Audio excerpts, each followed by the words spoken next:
အဓိကရေးကြီးဆုံးကစိတ်ဓာတ်လှဖို့ပဲရေးကြီးတယ်စိတ်လှတဲ့ပုဂ္ဂိုလ်ဟာဘဝမှာအယုတ်ဆိုးစရာအကြောင်းမရှိတော့တဏှာမှာလည်းအယုတ်ဆိုးစရာအကြောင်းမရှိဘူးရုပ်ကိုဘလောက်ပြင်းပြင်းစိတ်မပြင်းသမျှလူတွေဟာဆင်းရဲဒုက္ခကလွတ်ကြမှာမဟုတ်ဘူးလို့မြတ်စွာဘုရားကဒါကိုလေးနဲ့ထားပြီးတော့ဟောတာဘုရားမသာဝင်သူတော်စင်တွေပြုပြင်ရမှာက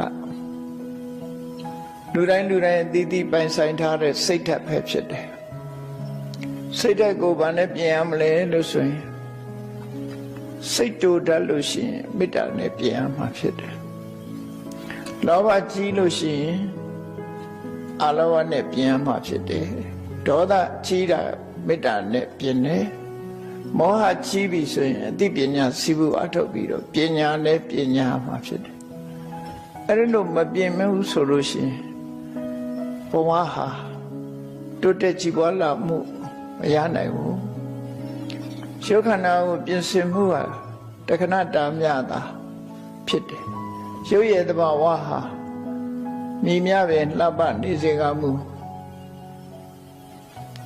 မကြခင်မဲ့ရင်းရောလာတတ်တဲ့သဘောရှိတယ်ပန်းကလေးဟာဘလောက်ပဲလှထာဝရလမ်းမှာမဟုတ်ဘူး